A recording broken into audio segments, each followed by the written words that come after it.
Hello friends, welcome to my YouTube channel. इस video में हम द्रौपदी के चरित्र चित्रण को पढ़ने वाले हैं, जिसके लिए बोर्ड एग्जाम में 5 अंक निर्धारित किए गए हैं। यदि आप इस वीडियो को अंत तक देखेंगे तो आपके 5 अंक क्लियर हो जाएंगे। तो चलिए हम इस वीडियो को स्टार्ट कर लेते हैं। तो फ्रेंड्स, एग्ज़ाम में जो इसके क्वेश्चन आते हैं वह कुछ इस प्रकार से आते हैं, जैसे कि सत्य की जीत खंड काव्य के आधार पर नायिका द्रौपदी का चरित्र चित्रण कीजिए, या सत्य की जीत खंड काव्य के आधार पर द्रौपदी के चरित्र की विशेषताएं लिखिए। अब हम इसका आंसर लिखेंगे। द्रौपदी सत्य की जीत खंड काव्य की नायिका हैं। संपूर्ण कथा उसके चारों ओर घूमती है। सत्य की जीत खंड काव्य के आधार पर द्रौपदी के चरित्र की प्रमुख विशेषताएं निम्नवत हैं।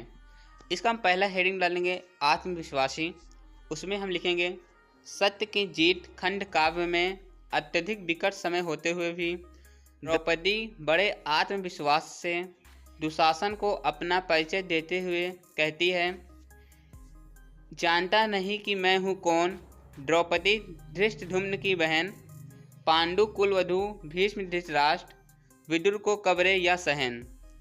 अब हम इसका दूसरा हेडिंग डालेंगे स्वाभिमानिनी सबला, और इसमें हम लिखेंगे द्रौपदी स्वाभिमानिनी है।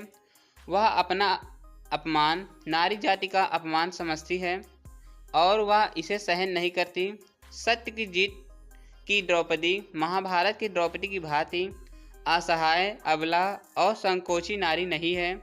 वह द्रौपदी तो अन्यायी अधर्मी पुरुषों से जमकर संघर्ष करने वाली है। अब हम इसका तीसरा हेडिंग डालेंगे विवेकशीला। इसमें हम लिखेंगे द्रौपदी पुरुष के पीछे पीछे आंख बंद कर चलने वाली नारी नहीं, बल्कि विवेक से कार्य करने वाली नारी है।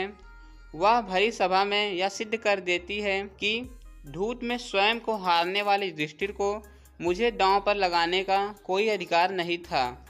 इसके बाद हम इसमें लिखेंगे प्रथम महाराज युधिष्ठिर मुझे या की थे गए स्वयं को हार, स्वयं को यदि तो उनको मुझे हारने का था क्या अधिकार। इसका हम चौथा हेडिंग डालेंगे साध्वी, जिसमें हम लिखेंगे द्रौपदी में शक्ति, ओज, तेज, स्वाभिमान और बुद्धि के साथ साथ सत्य, शील और धर्म का पालन करने की शक्ति भी है। द्रौपदी के चरित्र की श्रेष्ठता से प्रभावित धृतराष्ट्र उसकी प्रशंसा करते हुए कहते हैं, द्रौपदी धर्मनिष्ठ है सती, साध्वी न्याय सत्य साकार, इसी से आज सभी से प्राप्त उसे बल सहानुभूति अपार। इसके बाद हम इसकी 5वीं हेडिंग डालेंगे सत्य, न्याय और धर्म की एकनिष्ठ साधिका।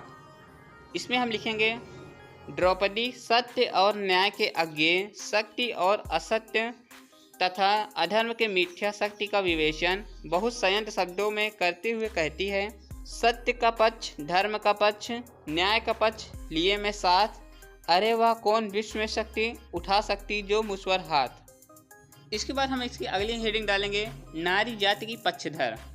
इसमें हम लिखेंगे सत्य की जीत की द्रौपदी आदर्श भारतीय नारी है।